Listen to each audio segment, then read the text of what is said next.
Bringing up करी, कारी का पालन पोषण करना। क्लास 7 का ये दूसरा चैप्टर का स्टोरी है जो कि हिंदी में किया गया है इस वीडियो में। Kari the elephant was 5 months old when he was given to me to take care of. जब मुझे हाथी कारी की देखभाल का जिम्मा सौंपा गया तब वह 5 महीने का था। I was 9 years old and I could reach his back if I stood on tiptoe. मैं 9 साल का था और अगर मैं अपने पंजों पर खड़ा होता तो उसकी पीठ तक पहुंच सकता था। He seemed to remain that high for nearly 2 years.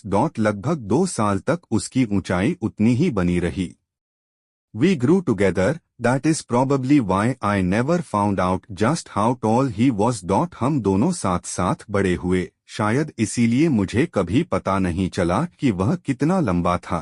He lived in a pavilion, under a thatched roof which rested on thick tree stumps so that it could not fall in when Curry bumped against the poles as he moved about. वह एक मंडप में रहता था जिसकी छत मोटे पेड़ों के ठूंठों पर टिकी हुई थी ताकि जब कारी चलते फिरते खंभों से टकराए तो वह गिर न जाए। One of the first things Curry did was to save the life of a boy. कारी ने सबसे पहले जो काम किया उनमें से एक था एक लड़के की जान बचाना। Curry did not eat much but he nevertheless needed 40 pounds of twigs a day to chew and play with. कारी ज्यादा नहीं खाता था, फिर भी उसे चबाने और खेलने के लिए रोजाना 40 पाउंड टहनियों की जरूरत पड़ती थी। Every day I used to take him to the river in the morning for his bath. मैं उसे हर दिन सुबह नदी पर नहलाने ले जाता था। He would lie down on the sand bank while I rubbed him with the clean sand of the river for an hour. वह रेत के किनारे लेट जाता था और मैं उसे 1 घंटे तक नदी की साफ रेत से रगड़ता था। After that he would lie in the water for a long time. उसके बाद वह काफी देर तक पानी में पड़ा रहता था। On coming out his skin would be shining like ebony and he would squeal. बाहर आने पर उसकी त्वचा आबनूस की तरह चमकती थी और वह चीखता था। With pleasure as I rubbed water down his back.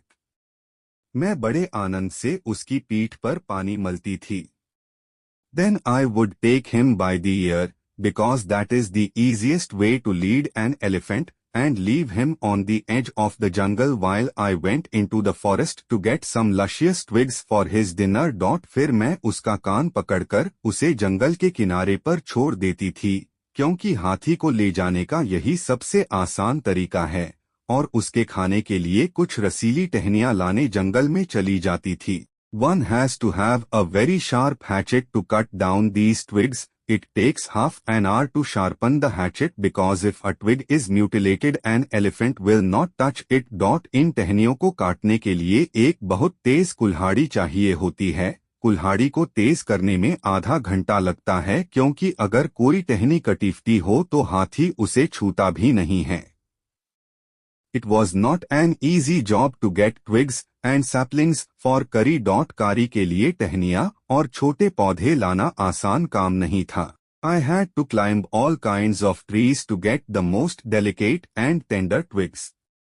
मुझे सबसे कोमल और नाजुक टहनियाँ लाने के लिए हर तरह के पेड़ों पर चढ़ना पड़ता था।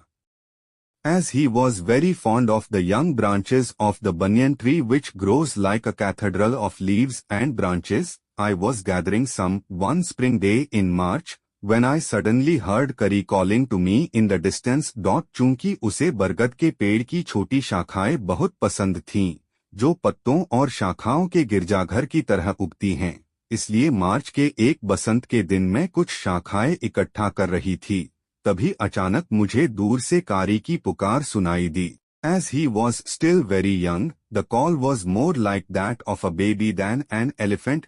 चूंकि वह अभी बहुत छोटा था, इसलिए उसकी पुकार हाथी की नहीं बल्कि किसी बच्चे की पुकार जैसी थी।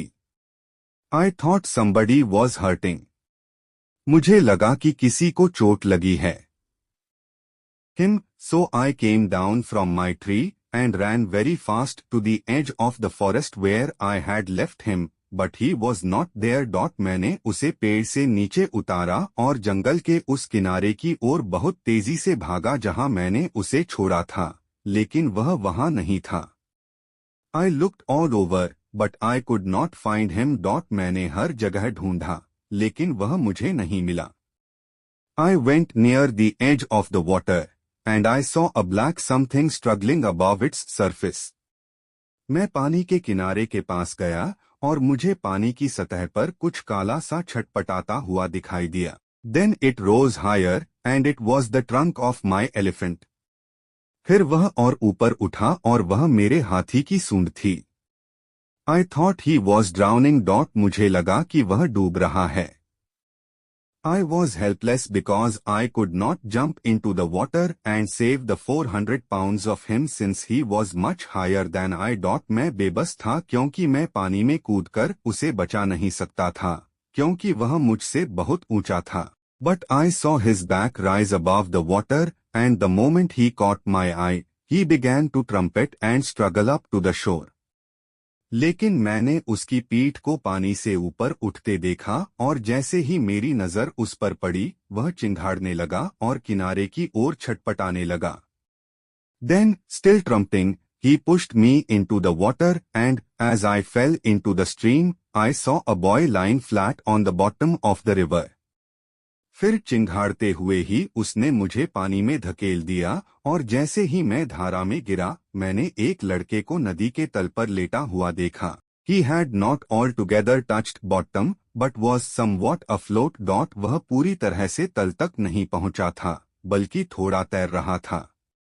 I came to the surface of the water to take my breath, and there Curry was standing, his feet planted in the sand bank and his trunk stretched out like a hand waiting for mine. मैं सांस लेने के लिए पानी की सतह पर आया और वहां कारी खड़ा था. उसके पैर रेत के टीले में गड़े हुए थे और उसकी सूंड एक हाथ की तरह फैली हुई थी, जैसे मेरा इंतजार कर रही हो. I dived down again and pulled the body of the drowning boy to the surface, but, not being a good swimmer, I could not swim ashore and the slow current was already dragging me down. मैं फिर से पानी में कूदा और डूबते हुए लड़के के शरीर को सतह पर खींच लाया, लेकिन अच्छा तैराक न होने के कारण मैं तैरकर किनारे तक नहीं पहुंच सका और धीमी धारा मुझे नीचे खींच रही थी. Seeing us drift by in the current, Curry, who was usually slow and ponderous, suddenly darted down like a hawk and came halfway into the water where I saw him stretch out his trunk again. हमें धारा में बहते हुए देखकर कारी, जो आमतौर पर धीमा और भारी भरकम रहता था, अचानक बाज की तरह झपटा और आधा पानी में डूब गया, जहां मैंने उसे फिर से अपनी सूंड फैलाते देखा. I raised up my hand to catch it, and it slipped. मैंने उसे पकड़ने के लिए अपना हाथ उठाया, लेकिन वह फिसल गया. I found myself going under the water again, but this time I found that the water was not very deep, so I sunk to the bottom of the river and doubled my feet under me, and then suddenly kicked the river bed and so shot upwards like an arrow, in spite of the fact that I was holding the drowning boy with my hand. मैंने खुद को फिर से पानी के नीचे जाते हुए पाया, लेकिन इस बार पानी ज्यादा गहरा नहीं था, इसलिए मैं नदी की तलहटी तक डूब गया और अपने पैरों को मोड़कर अचानक नदी की तलहटी पर लात मारी और एक तीर की तरह ऊपर उछल गया, जबकि मैंने डूबते हुए लड़के को अपने हाथ से पकड़ रखा था. As my body rose above the water, I felt a lasso around my neck. जैसे ही मेरा शरीर पानी के ऊपर आया, मैंने अपने गले में एक फंदा महसूस किया. This frightened me. I thought some water animal was going to swallow me. I heard Curry squealing, and I knew it was his trunk about my neck. इससे मैं डर गया. मुझे लगा कि कोई जलीय जीव मुझे निगल जाएगा.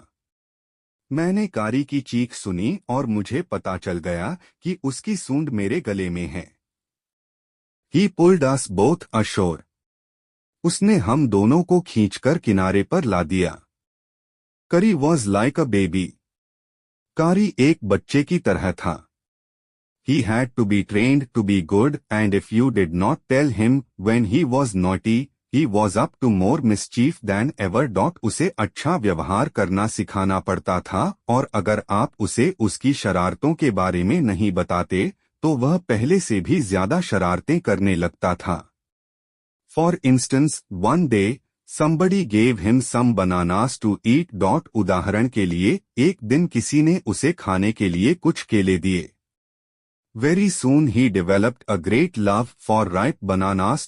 देखते ही देखते उसे पके केलों से बहुत लगाव हो गया। We used to keep large plates of fruit on a table near a window in the dining room.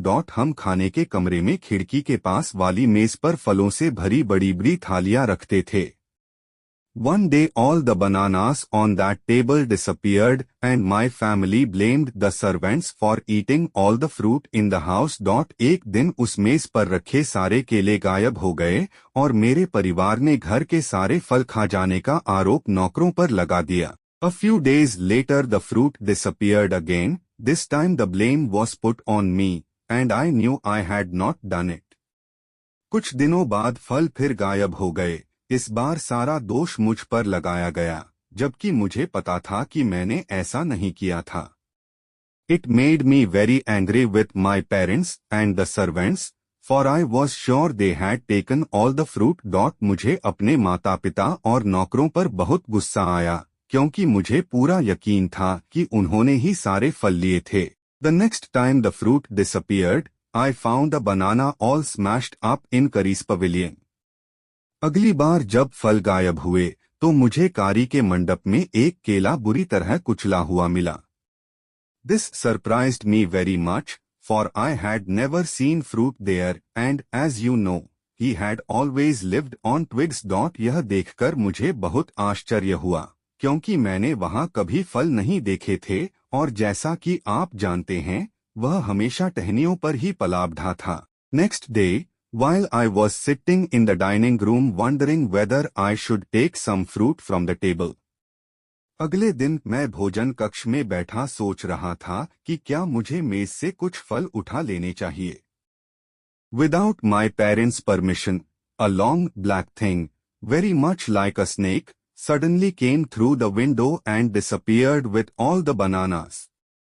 मेरे माता पिता की अनुमति के बिना एक लंबी काली चीज जो बिल्कुल सांप जैसी दिखती थी, अचानक खिड़की से अंदर आई और सारे केले लेकर गायब हो गई। I was very much frightened because I had never seen snakes eat bananas, and I thought it must be a terrible snake that would sneak in and take fruit. मैं बहुत डर गई थी क्योंकि मैंने कभी सांपों को केले खाते नहीं देखा था, और मुझे लगा कि जरूर कोई भयानक सांप होगा जो चुपके से आकर फल ले गया होगा। I crept out of the room and with great fear in my heart ran out of the house, feeling sure that the snake would come back into the house, eat all the fruit and kill all of us. मैं डर के मारे कमरे से बाहर निकली और घर से भाग गई। मुझे पूरा यकीन था कि सांप वापस घर में आएगा, सारे फल खा जाएगा और हम सबको मार डालेगा। As I went out, I saw Carrie's bag disappearing in the direction of the pavilion, and I was so frightened that I wanted his company to cheer me up. जैसे ही मैं बाहर निकला, मैंने कारी की पीठ को मंडप की ओर गायब होते देखा और मैं इतना डर गया कि मुझे उसका साथ चाहिए था ताकि मेरा मन बहल जाए। I ran after him into the pavilion, and I found him there eating bananas. मैं उसके पीछे मंडप में भागा और मैंने उसे वहां केले खाते हुए पाया। I stood still in astonishment. The bananas were lying strewn all around him. मैं आश्चर्य से वहीं खड़ा रह गया, केले उसके चारों ओर बिखरे पड़े थे। He stretched out his trunk and reached for one far away from where he was standing. उसने अपनी सूंड फैलाई और जहां वह खड़ा था, उससे दूर पड़े एक केले को उठाया। That instant the trunk looked like a black snake, and I realized that Carrie was the thief. उसी क्षण मुझे वह संदूक एक काले सांप की तरह दिखाई दिया और मुझे एहसास हुआ कि कारी ही चोर थी। I went to him, pulled him out by the ear, and joyously showed my parents that it was Carrie and not I that had eaten all the fruit these many weeks. मैं उसके पास गया, उसका कान पकड़कर उसे बाहर खींचा और खुशी खुशी अपने माता पिता को दिखाया कि इन कई हफ्तों में सारे फल मैंने नहीं खाए थे, बल्कि कारी ने खाए थे। Then I scolded him, for elephants understand words as well as children, and I said to him, next time I see you stealing fruit, you will be whipped. फिर मैंने उसे डांटा, क्योंकि हाथी बच्चों की तरह ही बातें समझते हैं, और मैंने उससे कहा, अगली बार अगर मैंने तुम्हें फल चुराते देखा, तो मैं तुम्हें कोड़े मारूंगा। He knew that we were all angry with him, even the servants. वह जानता था कि हम सब उससे नाराज थे, यहाँ तक कि नौकर भी। His pride was so injured that he never stole another thing from the dining room. उसकी शान को इतनी ठेस पहुंची कि उसने फिर कभी खाने के कमरे से कुछ नहीं चुराया। And from then on, if anybody gave him any fruit, he always squealed as if to thank them. और उसके बाद से अगर कोई उसे फल देता, तो वह हमेशा धन्यवाद देने के लिए चीखता था। An elephant is willing to be punished for having done wrong, but if you punish him without any reason, he will remember it and pay you back in your own coin. एक हाथी गलत काम करने पर सजा भुगतने को तैयार रहता है, लेकिन अगर आप उसे बिना किसी कारण के दंडित करते हैं, तो वह इसे याद रखेगा और आपको उसी तरह का दंड देगा। An elephant must be taught when to sit down, when to walk, when to go fast, and when to go slow. हाथी को कब बैठना है, कब चलना है, कब तेज दौड़ना है और कब धीरे चलना है, यह सिखाना पड़ता है। You teach him these things as you teach a child. आप उसे ये बातें वैसे ही सिखाते हैं जैसे किसी बच्चे को सिखाते हैं। If you say that and pull him by the ear, he will gradually learn to sit down. अगर आप धत कहकर उसका कान खींचें, तो वह धीरे धीरे बैठना सीख जाएगा। Similarly, if you say Mali and pull his trunk forward, he will gradually learn that it is the signal to walk. इसी तरह अगर आप माली कहकर उसकी सूंड आगे खींचें, तो वह धीरे धीरे समझ जाएगा कि यह चलने का संकेत है। Curry learned Mali after 3 lessons, but it took him 3 weeks to learn Dhat. कारी ने 3 पाठों में माली सीख लिया, लेकिन धत सीखने में उसे 3 सप्ताह लग गए। उसे बैठना बिल्कुल नहीं आता था। He was no good at sitting down. And do you know why an elephant should be taught to sit down? और क्या आप जानते हैं कि हाथी को बैठना क्यों सिखाना चाहिए? Because he grows taller and taller than you who take care of him, so that when he is 2 or 3 years old. क्योंकि वह आपसे, जो उसकी देखभाल करते हैं, लंबा होता जाता है, यहाँ तक कि जब वह 2 या 3 साल का होता है। You can only reach his back with a ladder. आप उसकी पीठ तक केवल सीढ़ी से ही पहुंच सकते हैं। It is, therefore, better to teach him to sit down by saying that so that you can climb upon his back, for who would want to carry a ladder around all the time? इसलिए बेहतर यही होगा कि आप उसे धत कहकर बैठना सिखाएं ताकि आप उसकी पीठ पर चढ़ सकें, क्योंकि भला कौन हर समय सीढ़ी लेकर घूमना चाहेगा। The most difficult thing to teach an elephant is the master call. हाथी को सिखाने में सबसे मुश्किल काम है master call. He generally takes 5 years to learn it properly. इसे ठीक से सीखने में उसे आमतौर पर 5 साल लग जाते हैं।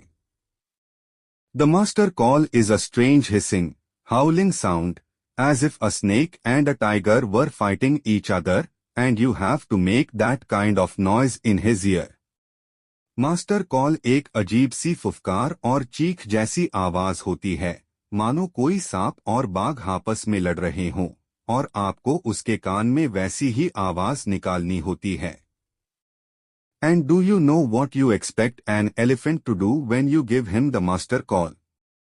और क्या आप जानते हैं कि मास्टर कॉल देने पर हाथी क्या करेगा? If you are lost in the jungle and there is no way out, and everything is black except the stars above, you dare not stay very long anywhere.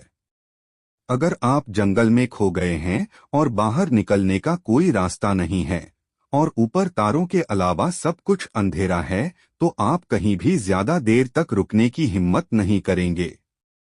The only thing to do then is to give the master call, and at once the elephant pulls down the tree in front of him with his trunk. तब आपके पास बस एक ही उपाय बचता है, master call देना, और हाथी तुरंत अपनी सूंड से अपने सामने के पेड़ को गिरा देता है। This frightens all the animals away. इससे सारे जानवर डरकर भाग जाते हैं। As the tree comes crashing down, monkeys wake from their sleep and run from branch to branch. जैसे ही पेड़ गिरता है, बंदर अपनी नींद से जाग जाते हैं और एक डाल से दूसरी डाल पर भागने लगते हैं। You can see them in the moonlight and you can almost see the stags running in all directions below. चांदनी रात में आप उन्हें देख सकते हैं और नीचे हिरणों को चारों दिशाओं में भागते हुए लगभग देख सकते हैं। You can hear the growl of the tiger in the distance. दूर से बाघ की दहाड़ सुनाई देती है। Even he is frightened. वह भी डरा हुआ है। Then the elephant pulls down the next tree and the next and the next. फिर हाथी एक के बाद एक पेड़ गिराता जाता है। Soon you will find that he has made a road right through the jungle straight to your house. जल्द ही आप देखेंगे कि उसने जंगल के बीचों बीच आपके घर तक एक सड़क बना दी है।